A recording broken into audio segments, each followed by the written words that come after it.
Arsenal 3-0 para cima do Real Madrid, um atropelo nesse jogo de ida das quartas de final da Champions. Vou comentar com vocês como é que foi essa partida. Vamos lá então. Primeiro eu falar como é que foram os gols da partida e aí a gente aprofunda nas análises individualizadas, né? Primeiro gol da partida marcado pelo cara que fez o melhor jogo da vida dele. O Rice jogou um absurdo, abriu o placar lá com 58 minutos e fez o segundo com 70. Os dois gols em cobranças de falta. O primeiro, uma cobrança espetacular. O Arsenal, que talvez seja a melhor equipe do mundo no quesito bola parada. Mesmo sem o Gabriel Magalhães, que é a grande referência dessa bola aérea, principalmente em cobranças de escanteio, o Arsenal fez dois gols através de bola parada e nenhuma delas em jogada ensaiada, que é o padrão do Arsenal, e sim em cobranças diretas. E quem cobrou as faltas não foi o Odegaard, que normalmente essas cobranças de chute a gol, né? Normalmente seria o Odegaard, o camisa 10 do time. Cobranças mais longe, de cruzamentos, aí sim o Rice normalmente cobra. Mas o Rice bateu direto as duas. A primeira, uma curva absurda por fora da barreira, um golaço. E a segunda, é inacreditável. É uma cobrança literalmente na gaveta, um tiro na gaveta.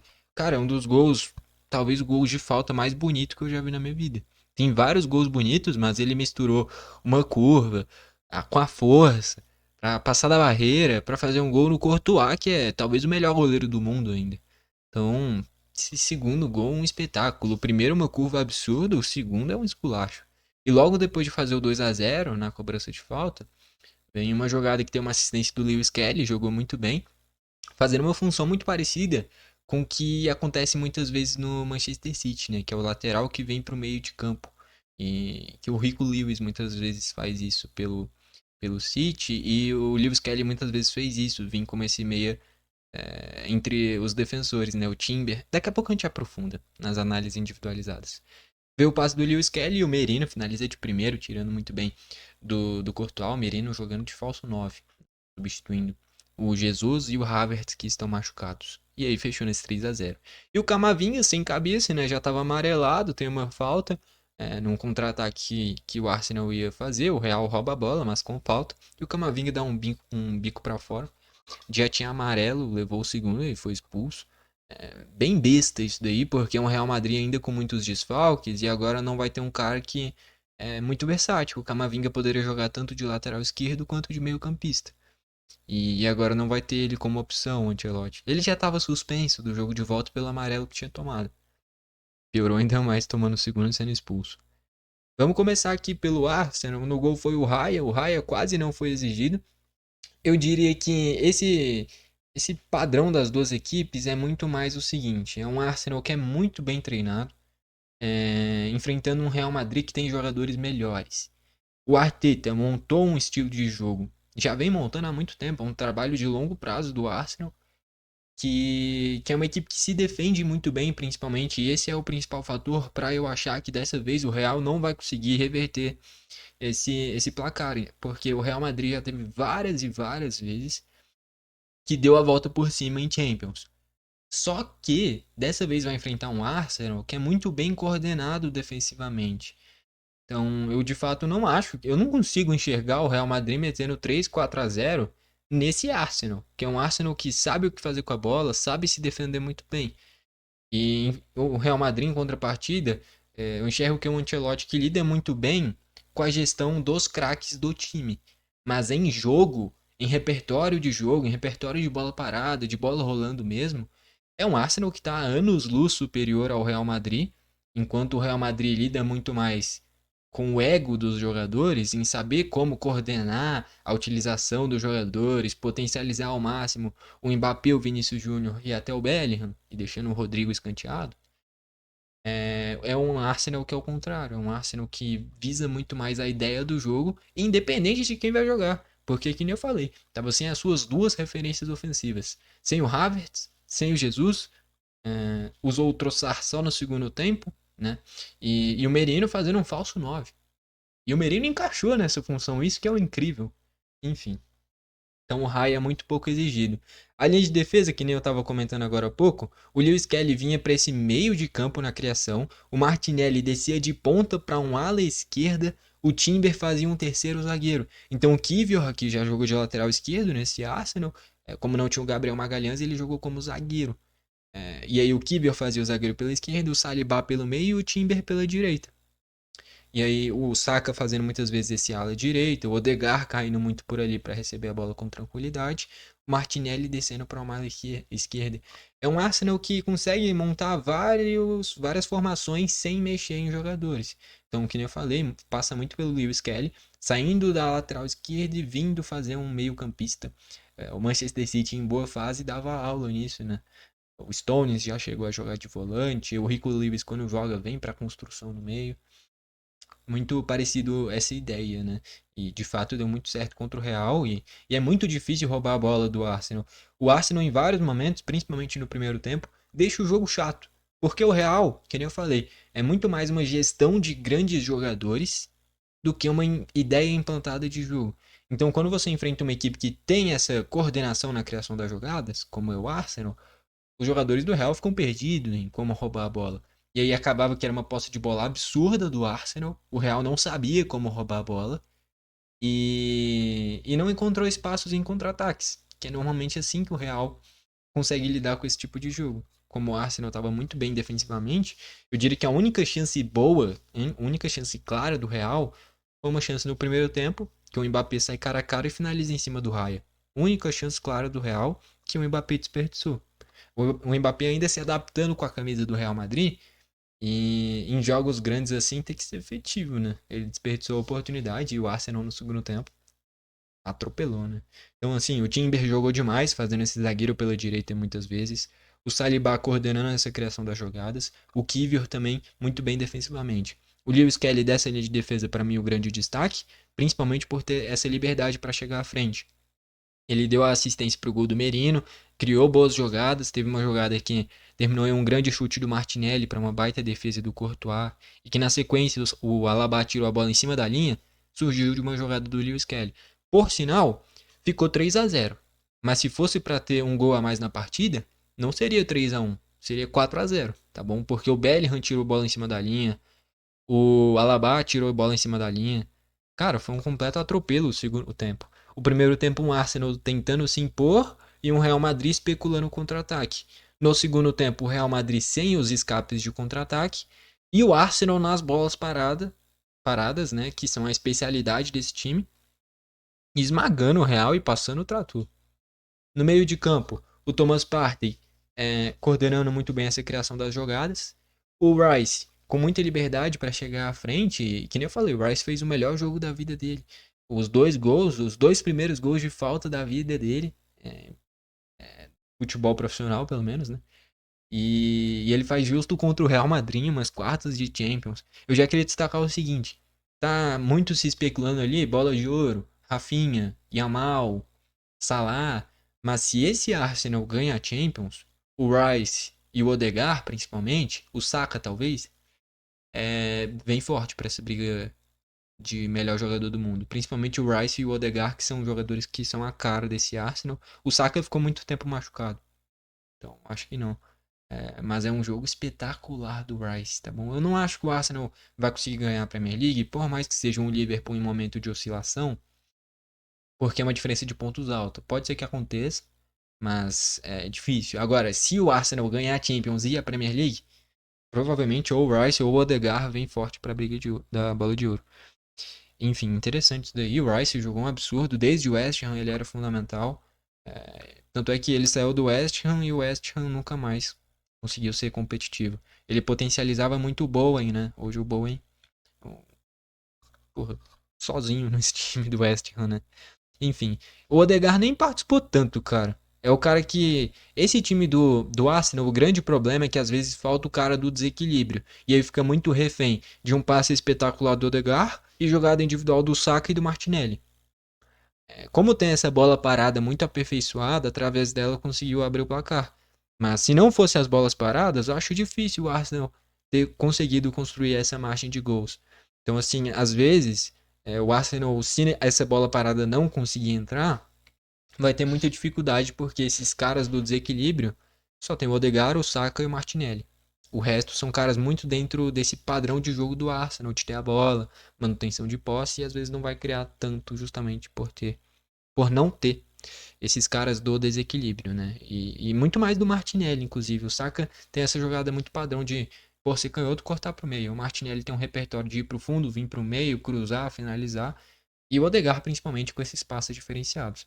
Acaba que o Arsenal meteu 3-0 e o Odegaard nem fez lá uma baita partida. No ataque, o Saka também foi discreto.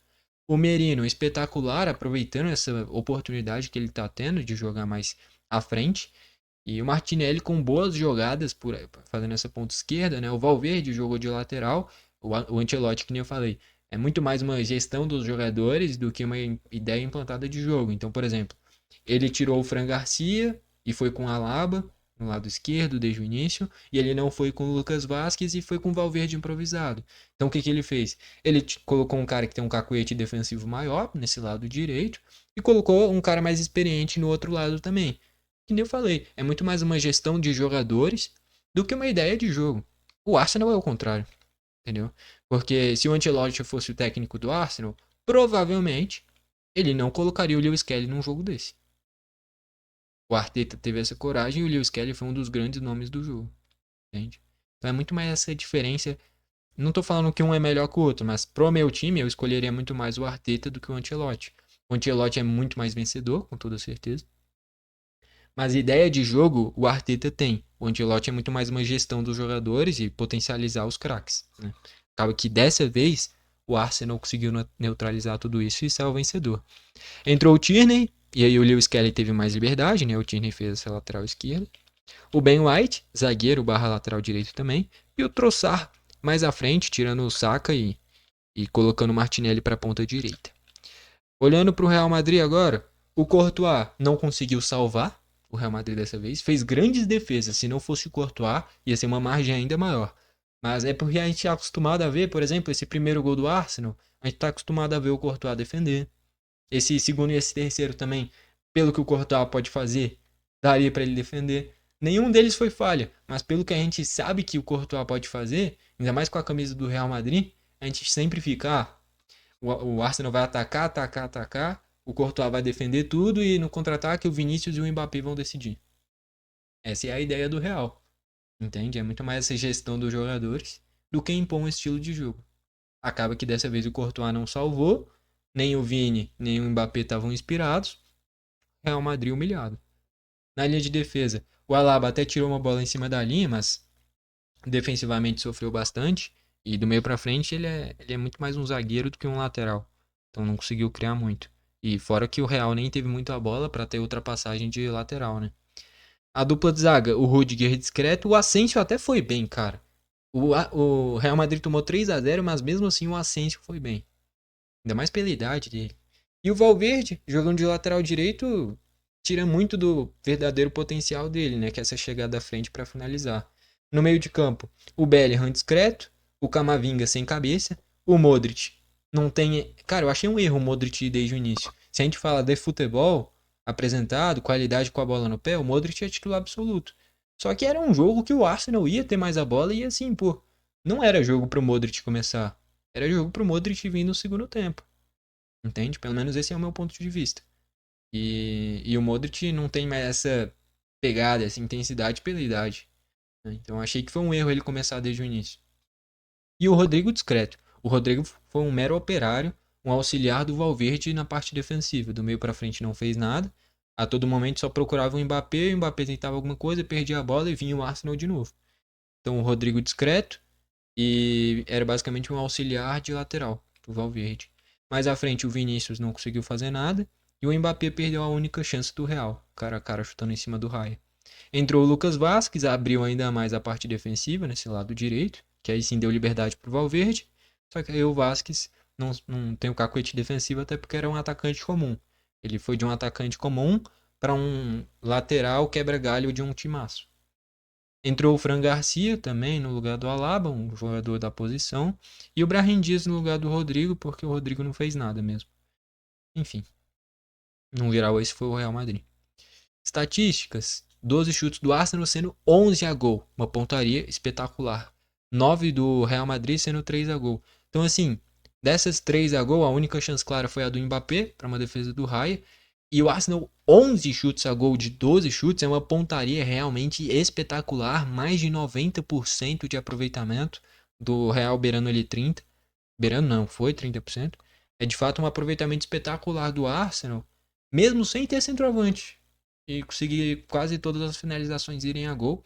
Parou quase todas no Courtois ainda. Então, assim, o Courtois salvou o Real em vários momentos. O Bellingham e o Alaba tiraram bolas em cima da linha. Então, assim, 3 a 0 ficou até barato. Posse de bola um pouquinho maior do Arsenal, principalmente porque depois de abrir uma margem tão grande, aí o Real começou a ter a bola. Mas grande parte do jogo foi amplo domínio do Arsenal.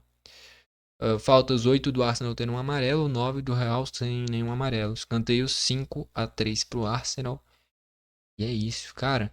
As estatísticas nem são tão discrepantes, mas para quem viu o jogo sabe, era um Arsenal muito mais dominante, principalmente no segundo tempo. No primeiro, o Arsenal tentou se impor, o Real se defendeu bem e tinha o escape do Mbappé e criou a grande chance do primeiro tempo.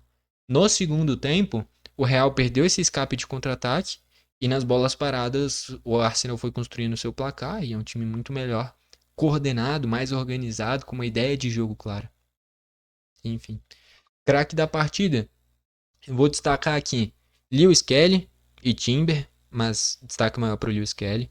Declan Rice e Merino. E é isso. No lado do Real, eu vou destacar os melhores aqui, o Asensio e o Courtois. Tomou 3 a 0 e mesmo assim o Courtois foi talvez o melhor jogador do Real. Fala muito do que foi o jogo, tá bom? Mas os melhores do Real para mim foi o Raul Asensio e o Courtois. Os melhores do Arsenal, o Lewis Kelly, o Timber, o Rice e o Merino.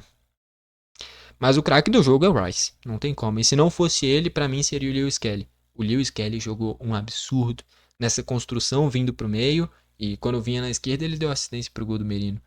Uma partidaça do garoto que não tem nem 20 anos direito, o Lewis Kelly. E jogou demais. Vamos aí pra reta final do vídeo agora. Bom, é muito raro a gente ver um Real Madrid ser atropelado dessa forma. Mas é muito do que eu falei. É um Real que, com o Ancelotti, lida muito bem com esses jogadores de muito nome, de muito peso, como é o Mbappé, o Vinícius Júnior, o Bellingham. São caras que os três poderiam ser e estão na briga de melhor jogador do mundo, principalmente o Vinícius e o Mbappé. E o Real Madrid do Ancelotti é isso. É basicamente coordenar a utilização desses grandes nomes e conseguir lidar com o ego deles. O Arsenal é uma ideia de jogo implantada independente do jogador. Eu diria que o Arsenal é dependente único e exclusivamente do Odegaard. Porque sem o Odegaard não tem nenhum cara para ser o cara do passe diferente. Acabou que o Odegaard nem fez um grande jogo e mesmo assim o Arsenal fez o 3 a 0. Porque se não tiver o Odegaard, não tem nenhum jogador para substituir com características parecidas o que ele faz. Temporada passada tentou ser o Fábio Vieira, mas ele já voltou para o Porto, por exemplo. Então é um Arsenal que é carente de um camisa 10 reserva do Odegaard. E pelas pontas também. Não tem nenhum jogador que faz o que o Martinelli faz, o que o Saka faz. Então é um time que, assim, em quesito elenco, o Arsenal tá com escassez. O Real Madrid também, mas é porque do Real é difícil você substituir o Vinícius, o Mbappé. O do Arsenal é porque de fato não tem características parecidas. Então, assim, mesmo assim, tanto é que leva esses caras até a exaustão, né? Jogam quase que o jogo todo. Mas é um Arsenal que é muito bem treinado, tá bom? Ainda não ganhou muitas coisas com o Arteta, mas já vem há umas 2, 3 temporadas mostrando que é um time bem treinado. Não sabia lidar com momentos grandes. Parece que com essas últimas temporadas, essa casca chegou e soube lidar com um jogo tão grande como é você enfrentar a maior equipe do mundo, que é o Real Madrid. E o Rice, cara, eu chego a ficar arrepiado só de falar disso. Porque esses dois gols, o segundo principalmente, o segundo é um esculacho, cara. O segundo gol do Rice é uma coisa maravilhosa. É uma coisa linda. O jeito que ele pega na bola, colocando uma curva forte, caraca, na gaveta. Foi no canto do Courtois e mesmo assim foi indefensável. Cara, eu acho que eu chego e tô chorando. Eu sei que parece bizarro, mas é porque é um gol assim muito bonito. E o primeiro com a curva por fora da barreira também. Eu acho que a inteligência muito grande no primeiro e a plasticidade do segundo gol. O segundo gol foi maravilhoso. O segundo gol foi muito bonito. E de fato, o Rice, o nome da partida, principalmente por essas bolas paradas. Mas com bola rolando, para mim o melhor jogador do jogo e o que fez mais diferença foi o Lewis Kelly.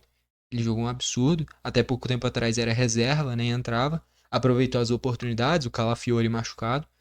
E o Lewis Kelly jogando um absurdo. Eu não sei nem se o Calafiori tava à disposição, deixa eu ver aqui.